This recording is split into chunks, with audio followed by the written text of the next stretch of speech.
안녕하세요. 여성의 건강한 아름다움을 추구하는 노현주 산부인과 대표원장 노현주입니다. 요즘 날씨가 굉장히 덥고 습하죠. 질염에 취약한 계절이라 이 자리를 만들어서 우리 질염에 대해서 좀 얘기를 나눠보도록 하죠. 원장님, 질염은 성관계로만 옮는다는 게 사실인가요? 성관계를 통한 접촉성이 많긴 하지만 그걸 흔히 STD라고 하죠. Sexual Transmitted Disease. 그렇지만 성관계 없는 친구들도 여름에는 질염이 꽤 빈번하게 일어납니다. 질염은 위생과 관리가 부족해서 생기는 건가요? 아니면 왜 생기는 건가요? 여러 가지 원인이 있는데 당연히 개인 인생이 굉장히 중요하겠죠. 청결하지 못한 습관, 또 예를 들면 배변 후에 우리 항문에는 이콜라이가 많아요, 세균이. 뒤에서 앞으로 닦는다거나 하는 그런 습관들은 질염에 좋지 않습니다. 그 외에도 개인 면역도 되게 중요해요. 감기나 폐렴을 오래 앓는다거나 또 당뇨 환자분들도 칸디다성 질염이나 일반적인 세균성 질염이 빈번한 걸로 되어 있습니다. 그러나 대표적인 질염의 감염 경로는 성관계, 성접촉이라고 할 수 있겠죠. 왜 유독 더운 여름철에만 질염이 더 자주 발생해요?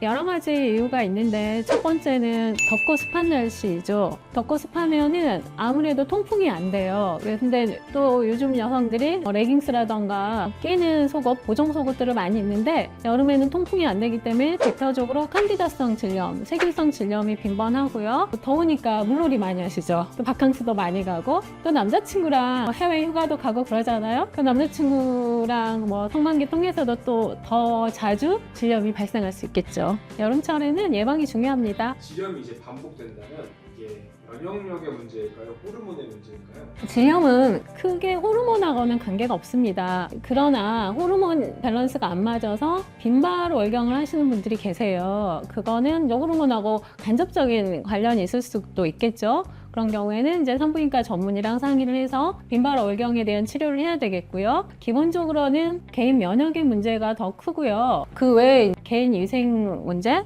또 평상시 관리 문제, 또 성관계 상대 파트너의 문제에 따라서 여러 가지 경로로 발생할 수 있습니다. 자주 씻거나 좀 여성 청결제나 세정제 같은 것을 쓰면은 질염이 좀 예방이 되나요? 아니면 오히려 역효과를 날 수도 있을까요? 자주 씻는 거는 추천하지 않습니다. 왜냐하면 우리 질내에는 정상 상주균이라는 질내 유산균이 보존이 돼야 되고 그로 인해서 pH가 밸런스를 맞출 수 있어요. 근데 자주 씻게 되면 그 pH가 깨지고 질내 유산균이 소멸하게 되겠죠. 적당히 씻고요. 세정제도 pH 밸런스를 맞출 수 있는 적절한 세정제를 쓰시는 게 좋고요. 요즘은 본인이 다니는 병원마다 추천해주는 세정제가 있어요. 대부분의 병원에서는 좀 전문적인 의사의 공고로 사용할 수 있는 세정제가 비치되어 있으니까 담당 선생님이랑 상의해서 쓰시는 것을 추천하고요. 저도 잘 쓰고 있습니다. 그렇다면 질염 예방을 위해서 생활 습관에서 꼭 지켜야 할 점이 있다면 무엇이 있을까요?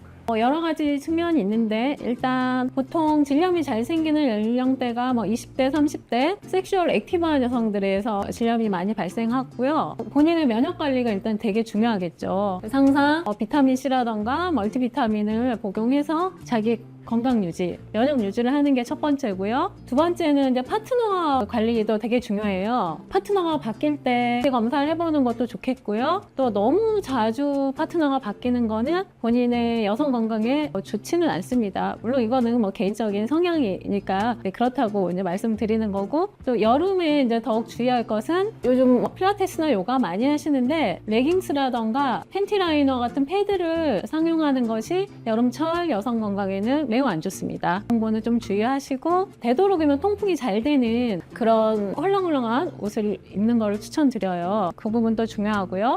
생리 전후로 질염이 빈번하는 경우가 많습니다. 특히 생리 때는 과도한 패드 때문에 생길 수가 있어요. 첫 번째로는 패드 교체를 자주 해줘야 되겠죠. 그리고 증상이 있는 상태에서 성관계를 하는 거는 좋지 않습니다. 항상 증상이 초반에 발견될 때 산부인과 전문의하고 상의하셔서 치료 후에 성관계를 하시는 걸 권장드리고요. 산부인과를 좀 가까이 두시고 내 집처럼은 아니지만 친구 집처럼 정도는 가시는 걸 추천드립니다.